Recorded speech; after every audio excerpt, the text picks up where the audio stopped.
Ayan nga guys, no, ang ating lulutuin ngayon ay gulay. Yan. Dahil sa mahalang gulay ngayon guys, ito lang ang ating nakayanan, no, repolyo. Lalagyan natin ng carrots para may kulay. At ito ang ating sahog. Yan, meron tayong tofu dyan guys. Pinirito na rin natin at hiniwa na natin.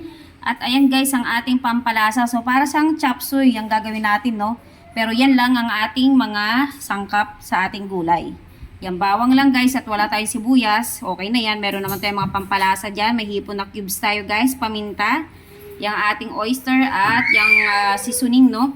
So, ayan guys. At syempre guys, magpiprito tayo ng galunggong. Yan, ng ating galunggong.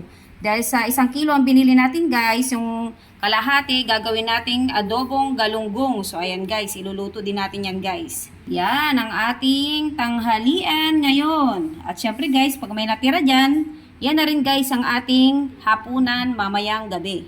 So ayan guys, tara, umpisahan na natin magluto. Ilagay na natin yung ating bawang. Yan, konting lettuce lang yan guys at madali lang itong maluto, no? Sunod-sunod na natin yan guys dahil mabilisan lang to dahil gulay lang ito, no? Kinakain niya ito ng hilaw. Yan, lagay na natin yung ating carrot. Konting mekos-mekos lang yan guys. Okay na yan. Lagay na natin yung ating cabbage, repolyo. Lagyan na natin guys yung ating pampalasa, magic na pampalasa, paminta. Lagyan na rin natin guys yung ating oyster. Yan, yung ating seasoning. Pampalasa din natin yan dahil wala naman sahog yan, no? So ayan guys, antayin lang na itong mamekos-mekos ng mabuti bago natin ilagay yung ating tofu guys. Na-mekos-mekos na natin ng mabuti, yan. Lagyan na tayo ng konting tubig lang guys kasi gulay yan, magtutubig pa yan, no? So okay na yan. At ilagay na rin natin guys yung ating tofu. Yan ang ating pinakakarne sa hug, no? At imemekos-mekos lang ulit natin yan guys. At ilang minuto lang luto na rin ito. At ayan guys, no?